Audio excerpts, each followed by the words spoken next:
हरे मुरारे हे नाथ नारायण वासुदेव। ये चतुर्थ स्कंद के 29 अध्याय जो है, जिसमें इन पुरंजर की कथा के भाव क्या है, यह विस्तार से महाराज नारद जी ने बताया है। और इसको समझने के बाद प्राणी समझ आया कि शरीर कैसे पुरंजन और पुरंजनी है, ये जीव कैसे पुरंजनी है, कैसी आत्मा इसमें, इसी को विस्तार से उन्होंने समझाया है। अति 29 अध्याय पुरंजन उपाख्यान का तात्पर्य। प्राचीन बर्हि इरुवाच भगवान तते वचो अस्माभिः सम्यक् वगम्यते कवयः तदपि जानन्ति न वयं कर्म मोहिता। नारद उवाच पुरुषं पुरंजनं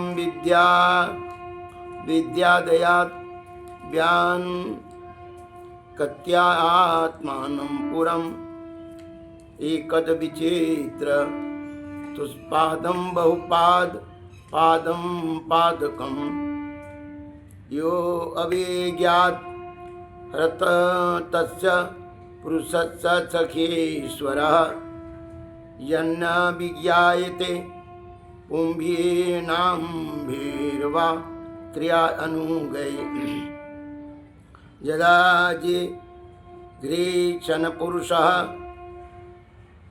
कतस्यन्यायेन प्रकृते गुणान् नवद्वारं द्विहस्तादग्रे तत्र मनुत साधवेति। श्री भागवत जी महापुराण की मूल पाठ तो हम दे रहे हैं श्री कुरुक्षेत्र में, लेकिन ये अनुष्ठान एक प्रकार के बड़े विघ्न आते हैं, इनमें जो है बड़ी सफलता से पार लगते हैं, नहीं तो बाधा तो पड़ते रहता है। राजा प्राचीन बरही ने कहा भगवान, मेरी समझ में आपके वचन का अभिप्राय पूरा नहीं आ रहा है।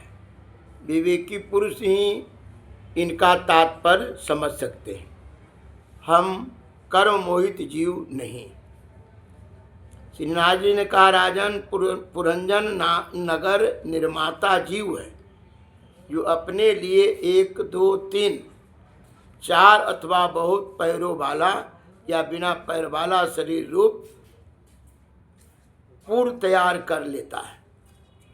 जीव का सखा तो अभिज्ञात नाम से कहा गया है, वह ईश्वर है, क्योंकि किसी भी प्रकार के नाम गुण अथवा कर्मों से जीवों को उसका पता नहीं चलता। जीव ने जब सुख दुख रूप सभी प्राकृतिक विषयों को भोगने की इच्छा की, तब उसने दूसरे शरीर की अपेक्षा 9 द्वार 2 हाथ और 2 पैर वाला मानव देह ही पसंद किया। हरे मुरारे नारायण वासुदेव। कहते हैं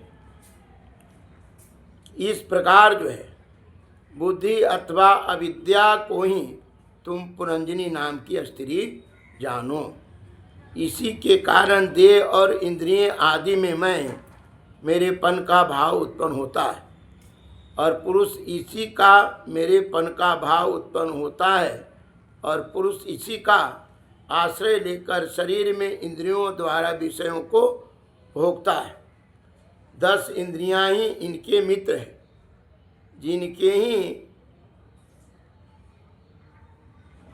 जिनसे कि सब प्रकार के ज्ञान और कर्म होते हैं। इंद्रियों की वृत्तियां ही उनकी सखियाँ और प्राण अपान व्यान उदान समान रूप 5 वृत्तियों वाला प्राण वायु ही नगर की रक्षा करने वाले 5 फन का सर्प है। दोनों प्रकार के इंद्रियों के नायक मन को ही ग्रामा महाबली योद्धा जानना चाहिए। शब्द आदि 5 विषय ही 5 देश है, जिसके बीच में वह 9 द्वारों वाला नगर बसा हुआ है।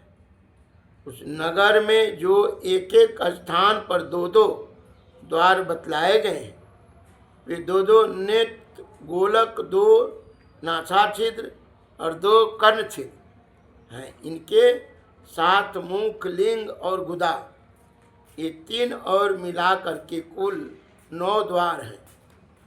इन्हीं में होकर वह जीव इंद्रियों के साथ बाह्य विषयों में जाता है।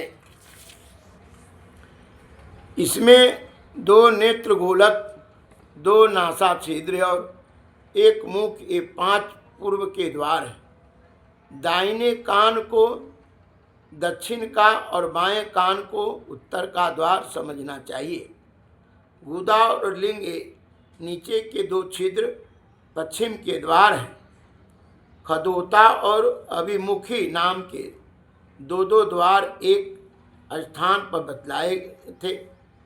वे नेत्र गोलक है तथा रूप विभ्राजित नाम का देश है, जिसका इन द्वारों से जीव चक्षु इंद्रिय की सहायता से अनुभव करता है। चक्षु इंद्रियों को ही पहले दुमान नाम का सखा कहा गया है।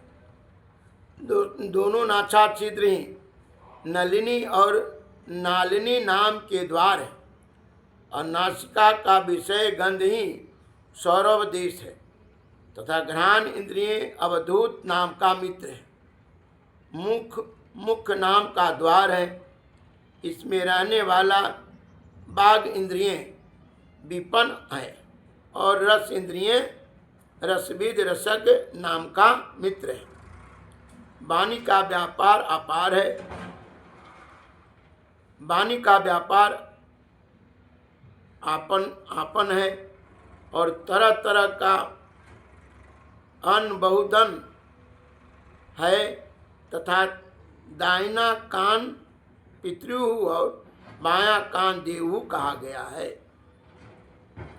कर्मकांड रूप प्रवृत्ति मार्ग का शास्त्र और उपासना कांड रूप निवृत्ति मार्ग का शास्त्रीय क्रमशः दक्षिण और उत्तर पंचाल देश है।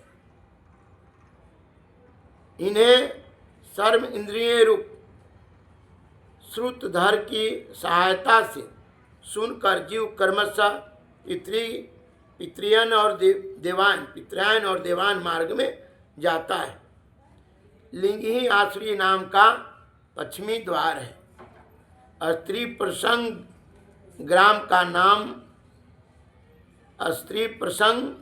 ग्रामक नाम का देश है और लिंग में रहने वाला पश्चिमीय दुर्मद नाम का मित्र है। गुदा निरीति नाम का पश्चिम द्वार है। नरक वैशस नाम का देश है और गुदा में स्थित पायु इंद्रिय लुब्धक नाम का मित्र है।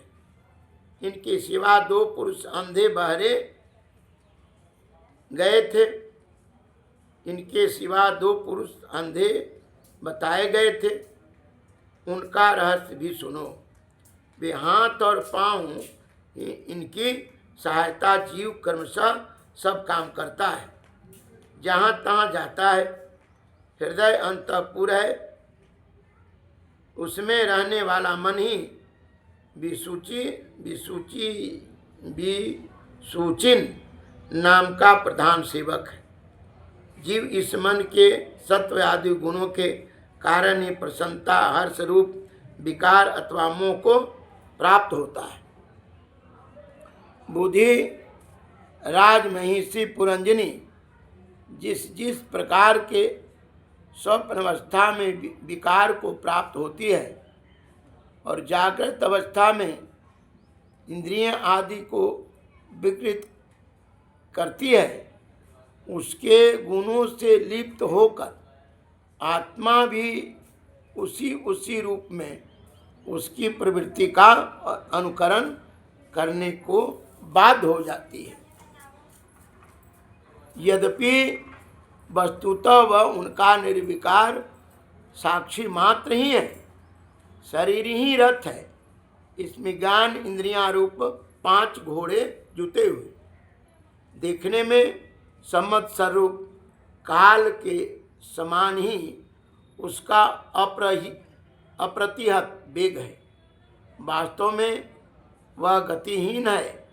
पुण्य और पाप ये 2 प्रकार के कर्म ही उनके पहिए हैं। 3 गुण ध्वजा हैं, 5 प्राण डोरियां हैं, मन बागडोर है, बुद्धि सारथी है, हृदय बैठने का स्थान है, सुख दुख आदि द्वंद्व जुए हैं, इंद्रियों के 5 विषय उसमें रखे हुए आयुध हैं, और त्वचा आदि 7 धातुएं उनके आवरण है। 5 कर्म इंद्रियां उनके 5 प्रकार की गति है। इस रथ पर चढ़कर रथी रूप या जीव मृग तृष्णा के समान मिथ्या विषयों की ओर दौड़ता है। 11 इंद्रियां उसकी सेना है तथा 5 ज्ञान इंद्रियों के द्वार उन इंद्रियों के विषयों को अन्याय पूर्वक ग्रहण करता ही इसका शिकार खेलना है। जिसके द्वारा काल का ज्ञान होता है वह संवत्सर है। वही चंडवेग नाम का गंधर्वराज है। उसके अधीन जो 360 गंधर्व बताए गए हैं, वे दिन और रात, दिन है और 360 गंधर्वियाँ रात्रि है। ये बारी बारी से चक्कर लगाते हुए मनुष्य की आयु को हरते रहते। वृद्धावस्था ही साक्षात काल कन्या है। उसे कोई भी पुरुष प्रसन्न नहीं करता। तब मृत्युरूप यवन राज ने लोक का संहार करने के लिए उसे बहीन मानकर स्वीकार कर लिया। अधिमानसिक कलेश और व्याधि रोग आदि शारीरिक कष्ट ही उस यवन राज के पैदल चलने वाले सैनिक हैं तथा प्राणियों को पीड़ा पहुंचाकर शीघ्र ही मृत्यु के मुख में ले जाने वाला शीत और उष्ण 2 प्रकार के ज्वर ही परज्वर नाम का उसका भाई है।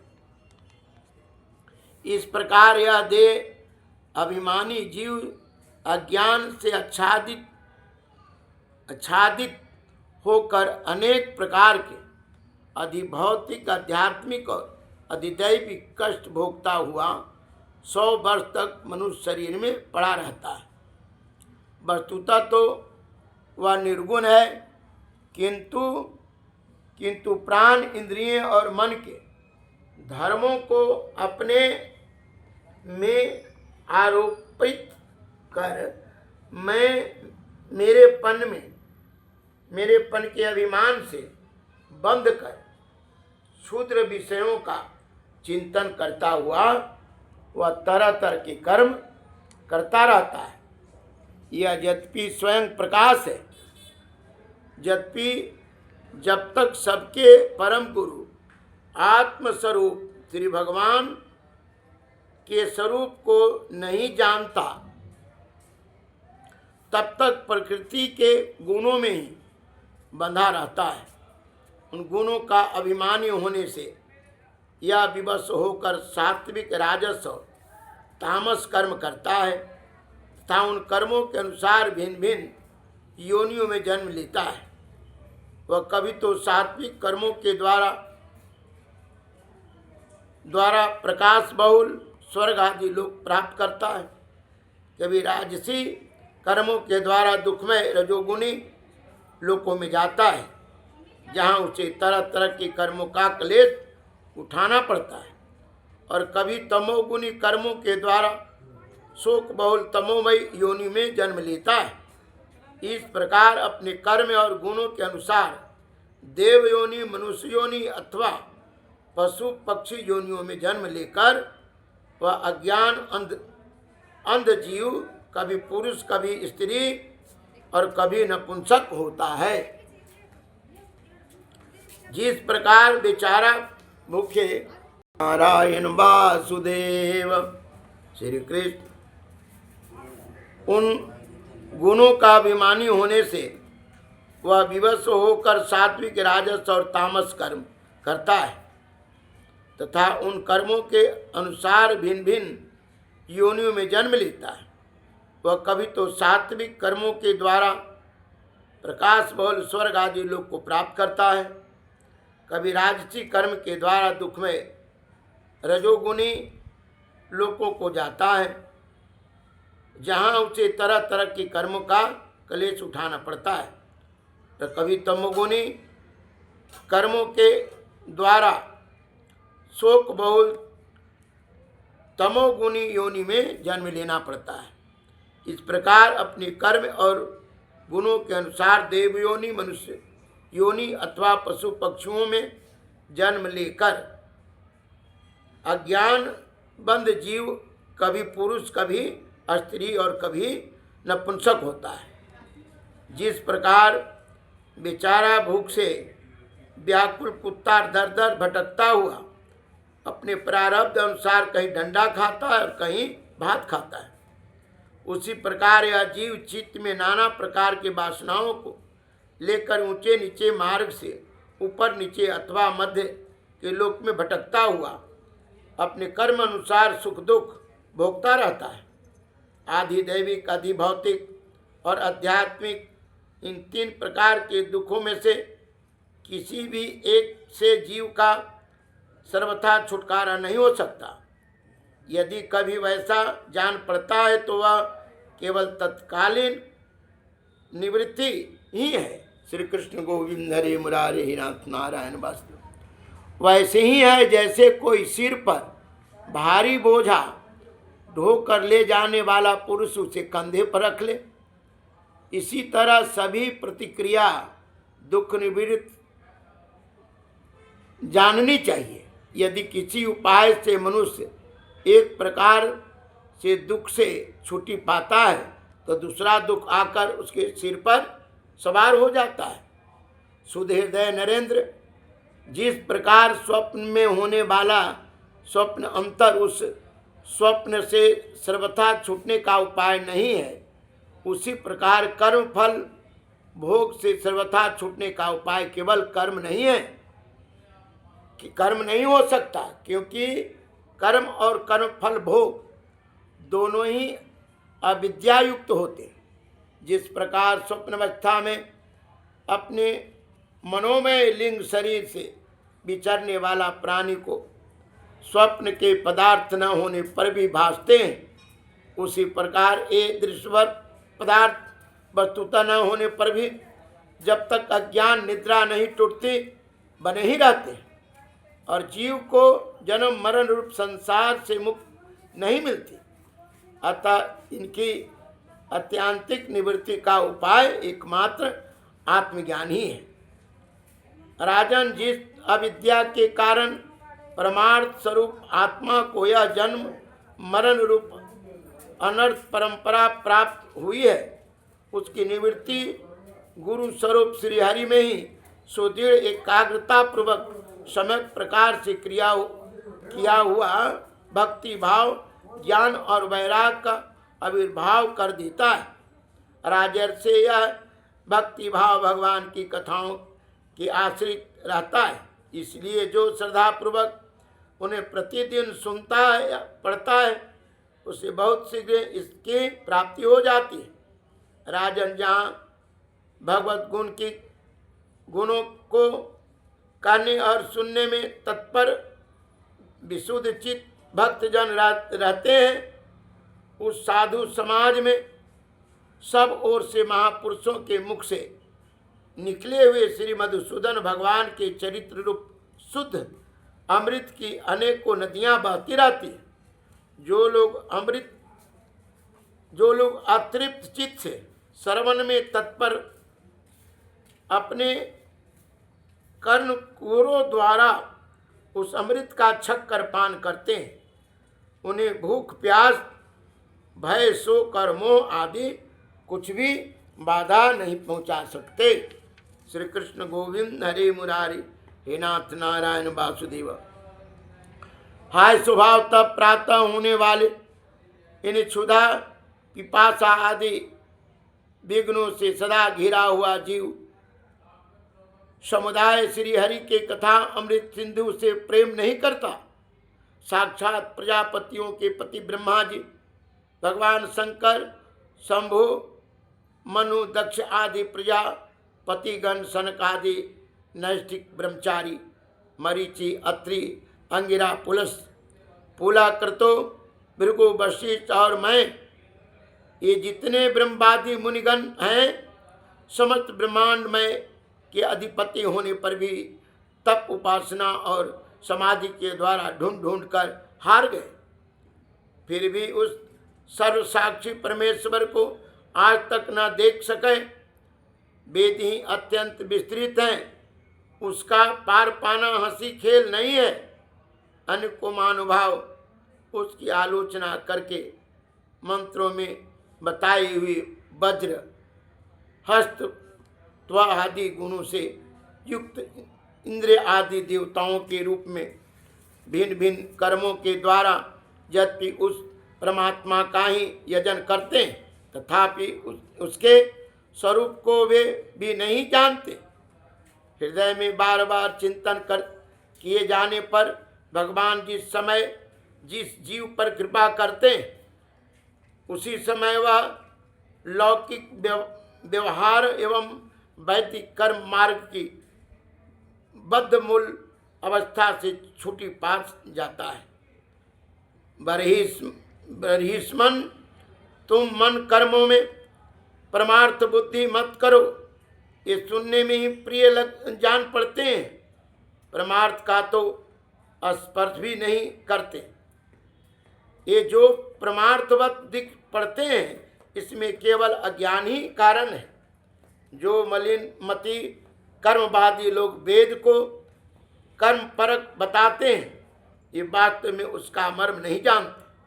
इसका कारण यही है कि वे अपने स्वरूपभूत लोग आत्म तत्व को नहीं जानते, जहाँ साक्षात श्री जनार्दन भगवान विराजमान है। पूर्व की ओर अग्रभाग वाले कुशाओं से संपूर्ण भूमंडल को आच्छादित करके अनेकों पशुओं का वध करने से तुम बड़े कर्म अभिमानी और उद्धत हो गए हो, किंतु वास्तव में तुम्हें कर्म या उपासना किसी के भी रहस्य का पता नहीं है। वास्तव में कर्म तो वही है जिससे श्रीहरि की प्रसन्न किया जा सके, और विद्या भी वही है जिससे भगवान की चिंतन किया जाए, जिसमें चित्त लगे, जिससे भगवान में चित्त लगे। श्रीहरि संपूर्ण देहधारियों की आत्मा, नियात्मक और स्वतंत्र कारण है, अतः उनके चरण तल ही मनुष्यों के एकमात्र आश्रय है, और उन्हीं से संसार में सबका कल्याण हो सकता है। जिसमें किसी के अनुमात्र भी भय नहीं होता, वही उसका प्रियतम आत्मा है। ऐसा जो पुरुष जानता है वही ज्ञान है, और जो ज्ञानी है वही गुरु है, साक्षात श्री हरि है। श्री कृष्ण गोविंद हरे मुरारी, हे नंद हरे मुरारी, हे नाथ नारायण वासुदेव। श्री नारद जी कहते हैं, पुरुष श्रेष्ठ, जहाँ तक जो कुछ कहा गया है उससे तुम्हारे प्रश्न का उत्तर हो गया। अब मैं एक भली भांति निश्चित किया हुआ गुप्त साधन बतलाता हूँ, ध्यान देकर सुनो। उस वाटिका में अपनी हरिणी के साथ विहार करता हुआ एक हरिण मस्त घूम रहा था। वह दूब आदि छोटे छोटे अंकुरों को चर रहा था। उसके कान भौरों के मधुर गुंजार में लग गया था। उसके सामने ही दूसरे जीवों को मारकर अपना पेट पालने वाले भेड़िए ताक लगाए बैठे थे और पीछे से शिकारी व्याधा ने बिंधने के लिए उस पर बाण छोड़ दिया, परंतु हरिण इतना बेसुध है कि उसे इसका कुछ भी पता नहीं है। एक बार इस हरिण की दशा पर विचार करो। राजन, इस रूप काल का आशय सुनो। यह अमृत प्राय हरिण तुम ही हो। तुम अपनी दशा पर विचार करो।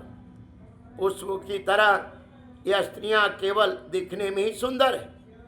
इन स्त्रियों के रहने का घर ही पुष्प वाटिका है।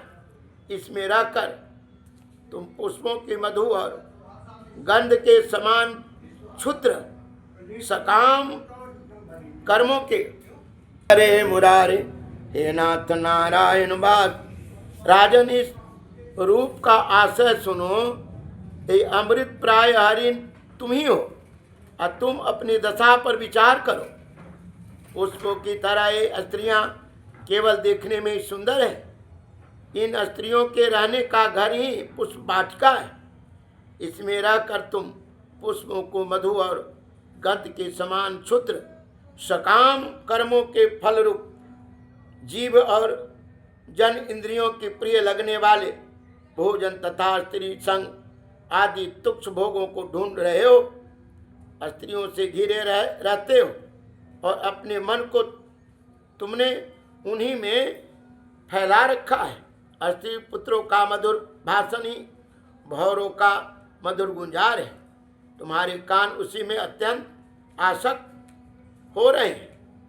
सामने ही भेड़ियों के झुंड के समान काल के अंश दिन और रात तुम्हारी आयु को हर रहे हैं, परंतु तुम उनकी कुछ भी परवाह न कर गृहस्थियों के सुखों में मस्त हो रहे हैं। तुम्हारे पीछे गुपचुप लगा हुआ शिकारी काल अपने छिपे हुए बाण से तुम्हारे हृदय को दूर से ही बिंद डालना चाहता है और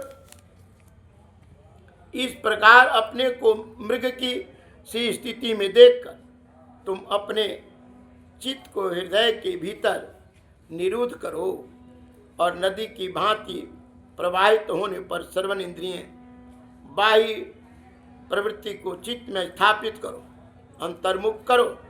जहाँ कामी पुरुष की चर्चा होती रहती है, उस गृहस्थ आश्रम को छोड़कर परमहंस के आश्रय श्री हरि को प्रसन्न करो और क्रमशः सभी विषयों से विरक्त हो जाओ।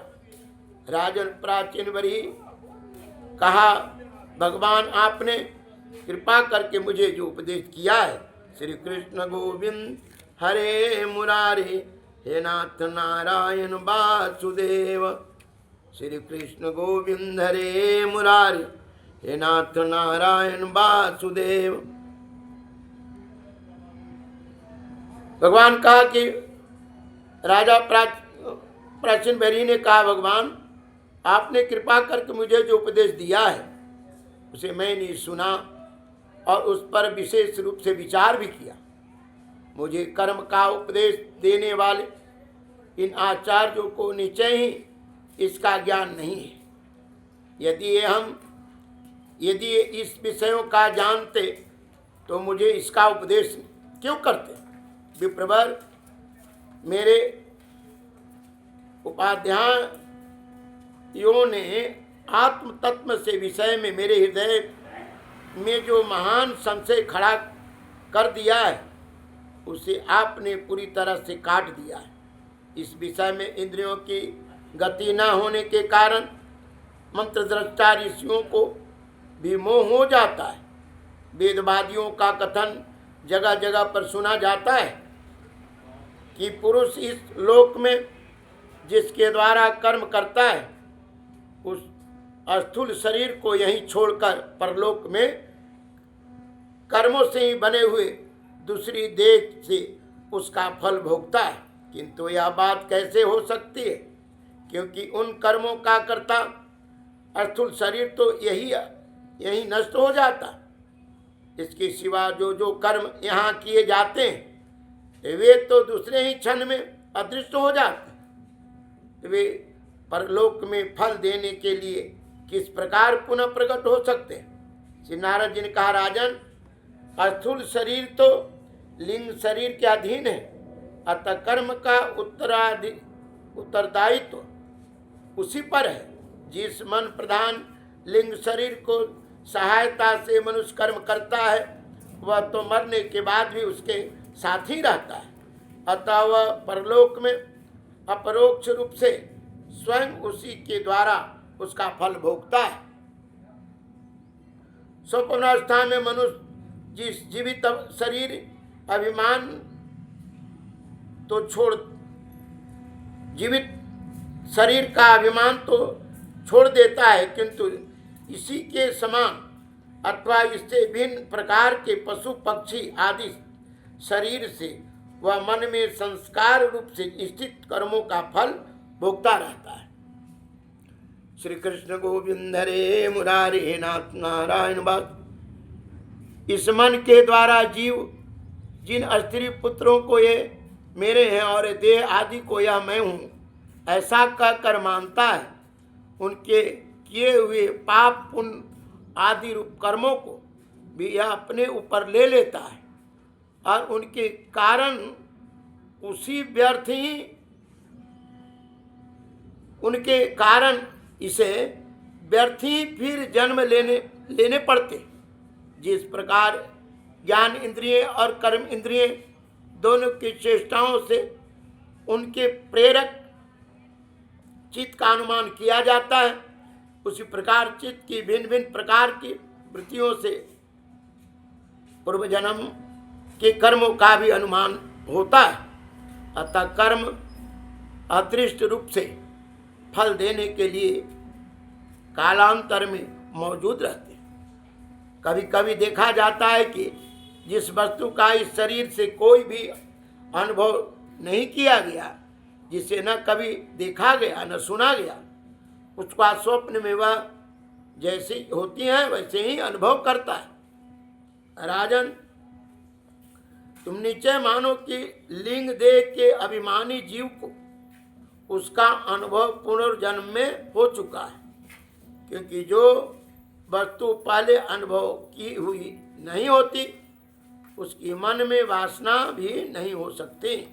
राजन, तुम्हारा कल्याण मन ही मनुष्य के पूर्व रूपों को तथा भावी शरीर को देने वाला बताया गया है। श्री कृष्ण गोविंद हरे मुरारे हे नाथ नारायण वासुदेव। श्री कृष्ण गोविंद हरे मुरारे हे नाथ नारायण वासुदेव। उन तत्ववेताओं को विदेह मुक्ति का पता भी उनके मन से ही लग जाता है, यानी उस शरीर में है कि नहीं है। तत्व ज्ञान की प्राप्ति के बाद प्राणी को समझ में आ जाता है कि प्राणी के पास आत्मज्ञान है कि नहीं, कि उनका रहन सहन जितने हैं ये सब और प्राणियों से अलग होते। जिस प्रकार ज्ञान इंद्रिय और कर्म इंद्रिय दोनों की चेष्टाओं से उनके प्रेरक चित्त का अनुमान किया जाता है, उसी प्रकार चित्त की भिन्न भिन्न प्रकार के वृत्तियों से पुनर्जन्म के कर्मों का भी अनुमान होता है। अतः कर्म अदृष्ट रूप से फल देने के लिए कालांतर में मौजूद रहते हैं। कभी कभी देखा जाता है कि जिस वस्तु का इस शरीर से कभी कोई अनुमान नहीं किया गया, जिसे न कभी देखा गया न सुना गया, उसका स्वप्न भी वह जैसी होती है वैसे ही अनुभव कर हो जाता है। राजन, तुम नीचे मानो कि लिंग से देख के अभिमानी जीव को उसका अनुभव पूर्व जन्म में हो चुका है, क्योंकि जो वस्तु पहले अनुमान की हुई नहीं होती, उसकी मन में वासना भी नहीं हो सकती। राजन, तुम्हारा कल्याण हो। मन ही मनुष्य के पूर्व रूपों का तथा भावी शरीर आदि को बता देता है, और जिसका भावी जन्म होने वाला नहीं होता, उस तत्व वेताओं की विदेह मुक्ति का पता भी उनके मन से हो जाता है। कभी कभी स्वप्न में देश काल अथवा क्रिया संबंधी ऐसी बातें भी देखी जाती है जो पहले कभी देखी या सुनी नहीं गई, जैसे पर्वत की चोटी पर समुद्र दिन में तारे अथवा अपना सिर कटा दिखाई देना आदि। इनके दिखाने में निद्रा दोष को ही कारण मानना चाहिए। मन के सामने इंद्रियों से अनुभव करने जो पदार्थ ही भोग रूप में बार बार आते हैं और भोग समाप्त होने पर चले जाते। ऐसा कोई पदार्थ नहीं आता जिसका इंद्रियों से अनुभव ही नहीं हो सके। इसका कारण यही है कि वह सब जीव मन सहित साधारण तो सब पदार्थों का कर्मशः ही भान होता है, परंतु यदि किसी समय भगवत चिंतन में लगा हुआ मन विशुद्ध सतोगुण में स्थित हो जाए तो उसमें भगवान का संसर्ग होने से एक साथ समस्त विश्व का भी भान हो सकता है। जैसे राहु दृष्टि का विषय न होने पर भी प्रकाशात्मक चंद्रमा के संसर्ग से दिखने लगता है। राजन, जब तक गुणों का परिणाम एवं बुद्धि, मन, इंद्रिय और शब्द आदि विषयों का संघात यह अनादि लिंग देह बना हुआ है, तब तक जीव के अंदर स्थूल देह के प्रति मैं मेरा इस भाव का अभाव नहीं हो सकता। सुसुप्ति, मूर्छा, अत्यंत दुख एवं मृत्यु एवं तीव्र ज्वर आदि के समय भी इंद्रियों की व्याकुलता के कारण मैं और मेरेपन की स्पष्ट प्रतीत नहीं होती, किंतु उस समय भी उसका अभिमान तो बना ही रहता है। जिस प्रकार अमावस्या की रात्रि में चंद्रमा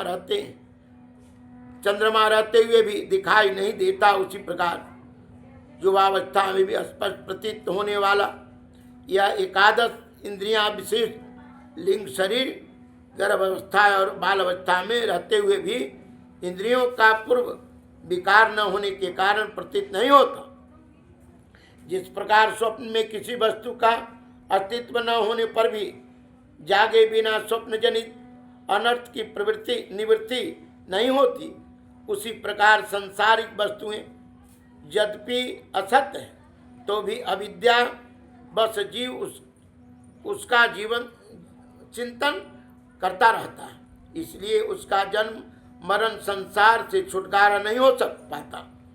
इस प्रकार पंचतंत्र मात्र से बना हुआ तथा 16 तत्वों के रूप में विकसित या त्रिगुणमय संघात ही लिंग शरीर है।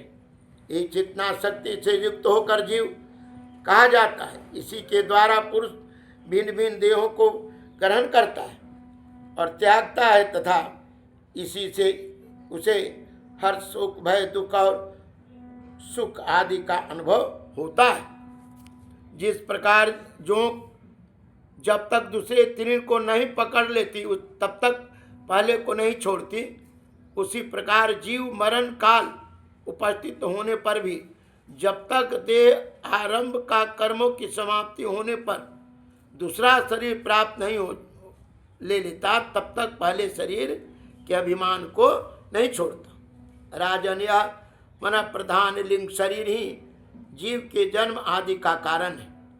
जीव जब इंद्रिय जनित भोग का चिंतन करते हुए बार बार उन्हीं के लिए जन्म कर्म करता है, तब उन कर्मों के होते रहने से अविद्यावश वह देह आदि के कर्म में बंध जाता है। अतः हम उस कर्म बंधन से छुटकारा पाने के लिए संपूर्ण विश्व को भगवत रूप देखते हुए सब प्रकार श्रीहरि का भजन करो। उन्हीं से इस विश्व की उत्पत्ति और स्थिति होती है तथा उन्हीं में लय हो जाता है। श्रीमद जी कहते हैं, विदुर जी, भक्त श्रेष्ठ श्री नारद जी ने राजा प्राचीन बरही को जीव और ईश्वर के स्वरूप का दिग्दर्शन कराया। फिर भी उनसे विदा लेकर सिद्धलोक को चले गए। तब राजर्षि प्राचीन बरही भी प्रजा पालन का भार अपने पुत्रों को सौंप कर तपस्या करने के लिए कपिला आश्रम को चले गए। वहाँ उन वीरवर ने समस्त विषयों को आसक्ति छोड़कर एकाग्र मन से भक्ति पूर्वक श्रीहरि के चरण कमलों का चिंतन करते हुए सारूप्य पद प्राप्त किया। निष्पाप विदुर जी, देवर्षि नारद के परोक्ष रूप से कहे हुए इस आत्मज्ञान को जो पुरुष सुनता या सुनाएगा वह शीघ्र ही लिंग देह के संबंध से छूट जाएगा। देवर्षि नारद के मुख से निकला हुआ यह आत्मज्ञान भगवान मुकुंद के जस से संबंध होने के कारण त्रिलोक को पवित्र करने वाला, अंतःकरण का शोधक तथा परमात्मा को प्रकाशित करने वाला जो पुरुष इसकी कथा सुनेगा वह समस्त बंधनों से मुक्त हो जाएगा और फिर उसे इस संसार चक्र में भटकना नहीं पड़ेगा। विदुर जी, गृहस्थ आश्रमी पुरंजन के रूपक के परोक्ष रूप में कहा हुआ यह अद्भुत आत्मज्ञान मैंने गुरु जी की कृपा से प्राप्त किया है। इसका तात्पर्य समझ लेने से बुद्धि युक्त जीव का देह अभिमान निवृत्त हो जाता है तथा उसका परलोक में जीव किस प्रकार कर्मों का फल भोगता है यह संशय भी मिट जाता है। श्रीमद् भागवते महापुराणे परमहंस्याम संहितायां चतुर्थस्कन्धे विदुरमैत्र संवादे प्राचीन बरही नारद संवादो नामिक 320 अध्याय। श्री कृष्ण गोविंद हरे मुरारे हे नाथ नारायण वासुदेव।